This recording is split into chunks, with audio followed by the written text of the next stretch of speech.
Hello दोस्तों, मैं doctor रश्मि त्रिपाठी आपका अपने चैनल लव फाइटर्स एकेडमी में स्वागत करती हूँ। दोस्तों, आज मैं आपके सामने एक ऐसा केस सुप्रीम कोर्ट का लेके आई हूँ जिसमें जो कि जमानत पे है और जमानत पे सुप्रीम कोर्ट ने कुछ नए दिशा निर्देश जारी किए हैं। तो आज हम इस केस के माध्यम से जानेंगे कि सुप्रीम कोर्ट को जमानत पे नए दिशा निर्देश क्यों जारी करने पड़े। क्या ऐसा इस केस में क्या कारण था जिसके कारण सुप्रीम कोर्ट ने ऐसा फैसला लिया। तो चलिए हम अपने केस को विस्तार से जानते हैं। तो जैसा कि जो ये केस था, अभी हाल ही में सुप्रीम कोर्ट ने अपना इस केस पे जो है फैसला सुनाया और कुछ जमानत से संबंधित नए दिशा निर्देश जारी किए हैं। तो चलिए हम लोग जानते हैं कि ये केस में क्या था और कौन सा केस था। तो यह केस जो था वो कुसा दुर्गा वर्सेज उड़ीसा राज्य 2023 का केस है। एकदम लेटेस्ट केस है, 2-3 दिन पहले का। तो ये जो केस है, इस केस में जो अपील करता थे उनके जो एनडीपीएस एक्ट का उनके ऊपर मतलब केस चल रहा था और उसके लिए वो क्या कर रहे थे, वो जमानत के लिए याचिका दायर किए। तो इनके केस में क्या था कि पहले इन्होंने ये याचिका लोअर कोर्ट में दायर किया था और इनके साथ ही साथ एक और इनके सहयोगी थे जो कि वो भी फंसे थे इस मामले में। तो उन्होंने भी अपनी याचिका, दोनों लोगों ने पहले लोअर कोर्ट में जो है जमानत के लिए याचिका दायर किया था, लेकिन लोअर कोर्ट ने इनकी याचिका को खारिज कर दिया था। तब इन लोगों ने, दोनों लोगों ने क्या किया कि अपनी याचिका को हाई कोर्ट में लेके गए। तो जब दोनों लोग हाई कोर्ट में लेके गए तो जो अपील करता थे वो जब हाई कोर्ट में लेके गए तो वो दूसरे वकील, उनका जब वो ये ले गए तो उनका जो केस देख रहे थे वो जज दूसरे थे और जो इनके दूसरे, उनके साथ में एक और थे, वो अपना किसी और जज के, हाई कोर्ट में दूसरे जज के सामने उन्होंने अपनी अर्जी की याचिका दायर की थी। तो दोनों लोग के जज जो थे अलग अलग थे। फिर क्या होता है कि जो ये अपील करता थे, इनके जो है बिल को जो इनके जज थे उन्होंने खारिज कर दिया था और जो दूसरे वाले, जो इनके साथ में एक लोग और थे, उनका जो केस जो दूसरे जज साहब देख रहे थे, उन्होंने उनकी अपील को स्वीकार कर लिया और उनकी बिल को मान कर दिया, मतलब उनकी बिल के लिए मंजूरी दे दी। तो इस तरह से मामला हुआ। तो इन्होंने क्या किया कि जब इनको जो अपीलकर्ता को हाई कोर्ट से भी राहत नहीं मिली, यानी कि बिल नहीं मिली, तब ये सुप्रीम कोर्ट गए और सुप्रीम कोर्ट में अपनी एक याचिका लगाई बिल के लिए, एक विशेष अर्जी लगाई कि मुझे बिल मिलना चाहिए। तो फिर क्या हुआ कि वहाँ पे अभी इनका केस पेंडिंग ही था, यानी केस चल ही रहा था। फिर इन्होंने क्या दिमाग लगाया कि जो दूसरे इनके साथ में थे, जो दूसरे पर्सन थे जिनको बिल दूसरे जज ने दे दिया था हाई कोर्ट में, ये क्या करते हैं कि हाई कोर्ट में ही उन्हीं जज के पास फिर से अपनी याचिका लगा देते हैं, जबकि इनकी जो याचिका पहले से ही सुप्रीम कोर्ट में पेंडिंग थी। लेकिन ये उस बात को छिपा करके, हर जगह इन्होंने बात को छिपाया, सुप्रीम कोर्ट में भी बातों को छिपाया कि इन्होंने कहाँ कहाँ याचिका क्या क्या लगाई थी, प्लस इन्होंने उसको भी छिपाया, मतलब कि मेरा केस अभी पेंडिंग चल रहा है, हाई कोर्ट से भी बात छुपाई और फिर से अपनी याचिका दूसरे जज के सामने पेश की। तो वहाँ पे जो दूसरे जज साहब थे, उन्होंने जैसे इनके दूसरे साथी को जमानत दे दिया था, तो इनको भी उसी तरह से जमानत दे दिया। अब देखिए, जब इनका मामला सुप्रीम कोर्ट में सुनवाई के लिए फिर आया, तब जब सुप्रीम कोर्ट को जब ये बात मतलब कहीं से पता चली किसी तरह से कि ये तो पहले से ही हाई कोर्ट में याचिका डाल रखे हैं फिर से और वहाँ पे इनको जमानत मिल चुकी है, तब सुप्रीम कोर्ट ने पूरी बात का मतलब जांच के द्वारा पता कराया। तब इनका मामला सब समझ में आया कि इन्होंने बातें हाई कोर्ट से छिपाई थी। हाई कोर्ट में जब इन्होंने अपील डाला था दूसरे न्यायाधीश के पास, तो इन्होंने ये नहीं बताया कि मैंने अपना कोई सुप्रीम कोर्ट में भी केस डाला हुआ है जो कि पेंडिंग है, और ना ही तो ये बताया कि मुझे एक बार हाई कोर्ट में डालने पर दूसरे जो जज साहब थे उन्होंने मेरी याचिका को खारिज कर दिया था। इन्होंने ना तो हाई कोर्ट को कोई बात अपनी बता रखी थी और ना ही तो सुप्रीम कोर्ट को किसी बात से अवगत कराया था। तब जब सुप्रीम कोर्ट ने सारे मामलों को इनको देखा तो उन्हें मतलब इस बात को जब उन्होंने समझा तो उन्होंने कहा कि इस तरह के बहुत सारे मेरे पास केसेज ऐसे आ चुके हैं। अब ऐसे लोग जो इस टाइप के होते हैं तो वो उनका मकसद सिर्फ धोखेबाजी करके केस जीतना होता है। उन्होंने कई सारे केसों का हवाला दिया जिसमें कहा कि इस तरह जो मामला आज हमारे सामने आया है, इस तरह के पहले भी कई मामले आ चुके हैं। जैसा कि उन्होंने एक केस बताया चंद्र शशि वर्सेस अनिल कुमार वर्मा का, और दलीप सिंह वर्सेस उत्तर प्रदेश राज्य का, और ढेर सारे केसों का उन्होंने नाम बताया सुप्रीम कोर्ट के जज ने, और कहा कि इस तरह के हमारे पास बहुत सारे पहले केस आ चुके हैं। तो हम अब यही आजकल देख रहे हैं कि जो इस तरह के इंसान होते हैं वो सत्य की भाषा ही भूल गए हैं। उनका मकसद सिर्फ ये होता है कि हम किसी तरह से अपने केस को जीतें, और वो जो पहले आज से जैसे आज़ादी से जब से ये 40 सालों में कितना कुछ, मतलब इन्होंने कहा कि 40 सालों में लगभग बहुत कुछ बदल गया है। अब जो इस तरह के लोग होते हैं वो सिर्फ यही चाहते हैं कि सत्य चाहे जहाँ चला जाए, इससे नहीं मतलब है। जबकि पहले क्या होता था कि सिर्फ लोग सत्य के लिए ही न्यायालय में आते थे कि सत्य की विजय हो। अब क्या कर रहे हैं लोग?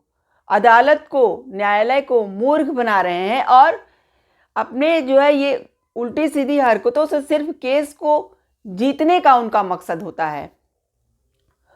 तो उन्होंने मतलब यही सब बातों का हवाला देते हुए कहा कि अब इसके लिए अब मतलब कोर्ट को उन्होंने कहा कि अब मैं ऐसे कुछ दिशा निर्देश जारी कर रहा हूं जिसका कि बिल लेने से पहले हर पर्सन को यह चीज़ें पूरी करनी होंगी। और उन्होंने जो ये दिशा निर्देश मतलब बताया पूरा, उसकी कॉपी को भी हर मतलब हाई कोर्ट में और वहाँ भिजवाने के लिए बोला कि अगर इसकी कॉपी रहेगी तो इसको देख करके सारे जजों को मतलब समझ में आएगा कि हमें ऐसे केस के साथ क्या करना है। अब चलिए हम लोग देखते हैं कि जो सुप्रीम कोर्ट ने नया जमानत पे नई गाइडलाइन दी है इस केस में वो क्या है। तो मतलब सुप्रीम कोर्ट ने कहा कि यदि इस तरह के जो याचिकाकर्ता हैं, याचिकाकर्ता द्वारा दायर जो पहले जमानत आवेदन में पारित आदेश होंगे उनका विवरण और प्रतियां जिन पर पहले ही निर्णय लिया जा चुका है वो अपने बिल के याचिका में के साथ में लगानी पड़ेगी। यानी कि जिस पर्सन को अगर कहीं से पहले से भी जो भी याचिकाकर्ता जहां कहीं भी इस तरह के बिल के लिए अपील कर चुका है उसका विवरण पूरा देगा कि उसमें क्या क्या जजमेंट आया, उसका जो पहले जो उसने बिल के लिए या जहाँ भी डाला था अपना, जहाँ भी चाहे लोअर कोर्ट में डाला हो चाहे हाई कोर्ट में, कहाँ मतलब कहाँ जहाँ भी डाला उस पर क्या जजमेंट आया, उसकी कॉपी अपने बिल के जो कॉपी के साथ अब जहाँ दूसरी बार लगा रहा है उसके साथ लगाए। देखिए, याचिकाकर्ता द्वारा दायर पहले जमानत आवेदन में पारित आदेश जो आए का विवरण और प्रतियां जिन पर पहले ही निर्णय लिया जा चुका है उसको अपने बिल के साथ लगाए।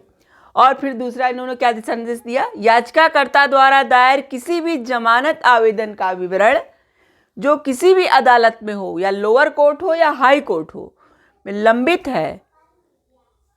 लंबित है और यदि लंबित नहीं है तो उस आशय का स्पष्ट बयान देना होगा। इनका कहने का मतलब ये है कि यदि याचिकाकर्ता ने कहीं अपने बिल के लिए आवेदन किया हो और वहाँ पे इनका केस क्या हो, अभी पेंडिंग चल रहा हो, तो पेंडिंग कर चल रहा हो तो उसका भी विवरण ये अपने बिल के साथ लगाएं। और अगर पेंडिंग नहीं चल रहा हो तो क्या करें कि स्पष्ट बयान उसमें लिख करके दें कि हमारा मतलब इस बिल से संबंधित और कहीं भी मैंने इसका कोई आवेदन नहीं किया है, तो यह स्पष्ट बयान भी दें। और फिर क्या दिशा निर्देश दिया कि एक ही एफआईआर का जो मामला हो, यानी कि जैसे एक केस के लिए, जैसे अभी इसी केस में एफआईआर हुआ था तो 2 लोगों के खिलाफ हुआ था, तो दोनों लोग अलग अलग जजों के पास गए थे, हाई कोर्ट के जज के पास गए थे दोनों लोग, तो अलग अलग जजों के पास गए थे ना। तो यहाँ पे सुप्रीम कोर्ट का कहना था कि जब एक ही एफआईआर के मामले हों तो विभिन्न आरोपियों द्वारा हों दायर सभी जमानत आवेदन एक ही न्यायाधीश के सामने लाए जाएं। मतलब जैसे यहाँ पे क्या था इस केस में, कुसा दुर्गा वाले में, कि उन लोगों ने हाई कोर्ट में अलग अलग जजों के सामने अपना आवेदन डाला था, लेकिन तो यही सुप्रीम कोर्ट ने कहा कि अब ऐसा नहीं होगा। जब एक ही एफआईआर है तो उसमें जितने भी दोषी उसमें जिनके ऊपर केस किया गया है वो सब एक ही न्यायाधीश के सामने अपना केस यानी अपने बिल के लिए आवेदन ले जाएंगे। ऐसा तभी होगा कि जब वो दूसरे न्यायाधीश के पास जा सकते हैं जब या तो जो पहले न्यायाधीश रहा हो उसका क्या हो जाए, उसका सेवानिवृत्त हो जाए, यानी वो रिटायर्ड हो जाए, या फिर उसका ट्रांसफ़र कर दिया गया हो, तो आप किसी अन्य न्यायाधीश के पास ले जा सकते हैं। नहीं तो जो एक याचिकाकर्ता यानी एक आवेदनकर्ता जो है, अगर उसका जो जज देख रहा है वही सारे एक ही मामले के जो एफआईआर हुए हैं वो सारे पर्सनों का देखेंगे। तो ये कहना था, कहे कि इससे मतलब लोग केस का अलग अलग जजमेंट नहीं आएगा। जब एक ही जज के पास जाएगा तो एक ही तरह का जजमेंट रहेगा। अभी इस केस में क्या हुआ था, 2 अलग अलग जज थे तो अलग अलग अपना जजमेंट दिए।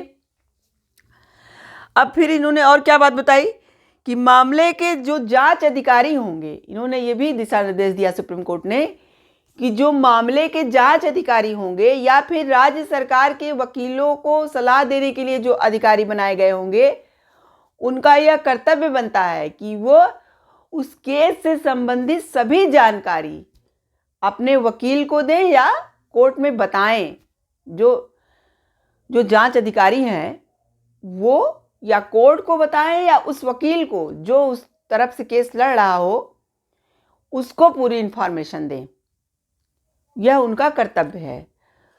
और इन्होंने इस जो जजमेंट आया उसकी एक कॉपी हर हाई कोर्ट और लोअर कोर्ट में भिजवाने के लिए भी ऐसा अपने जजमेंट में कहा, जिससे जज सब लोग इन दिशा निर्देशों को देखें और उनका पालन करें। और इसके साथ ही साथ उन्होंने जो याचिकाकर्ता थे उनकी अपील तो मतलब कहा कि मतलब अब कोई मतलब ही नहीं रह गया है, उसको खारिज ही कर दिया। और उसके साथ ही साथ उनको 10,000 रुपये का जुर्माना भी उनके ऊपर लगाया, 10,000 रुपये का जुर्माना लगाया और कहा कि इसे जल्द से जल्द उड़ीसा हाईकोर्ट के मध्यस्थ और सुलह न्यायालय में जमा कराया जाए। तो ये जजमेंट पूरा आया। अब देखिए सुप्रीम कोर्ट का ये जजमेंट कितना ही सराहनीय है, क्योंकि पहली बात तो सुप्रीम कोर्ट ने पुराने केसों का जो हवाला दिया वो तो दिया ही, उसके बाद उन्होंने कहा कि अब इस तरह के केस बढ़ रहे हैं और अगर ऐसे केसों को रोकना है, ऐसे जब केसों को रोकना है तो हमें ऐसे दिशा निर्देश जो उन्होंने दिया है वो बहुत ही सराहनीय है, क्योंकि ऐसे केस तभी रुकेंगे जब जो ये नई दिशा निर्देश आई है इसका पूरी तरह से फॉलो किया जाएगा। तभी ऐसे झूठे बार बार जो है बेल के लिए जो अर्जियां दी जाती हैं उनसे उन्हें रोका जा सकेगा। और ऐसे झूठे लोगों को भी जो उन्होंने जो है ये पेनाल्टी लगाई वो भी बहुत ही अच्छा कार्य किया। तो आशा करते हैं कि आज का जो ये केस था आपको अच्छी तरह समझ में आ गया होगा। और आप हमारे चैनल को लाइक कीजिए, सब्सक्राइब कीजिए, शेयर कीजिए और बेल आइकन को दबाइए जिससे मैं ऐसे ही नए नए केसों से आपको अवगत करा सकूं। तो आज के लिए बस इतना ही। Thank you very much.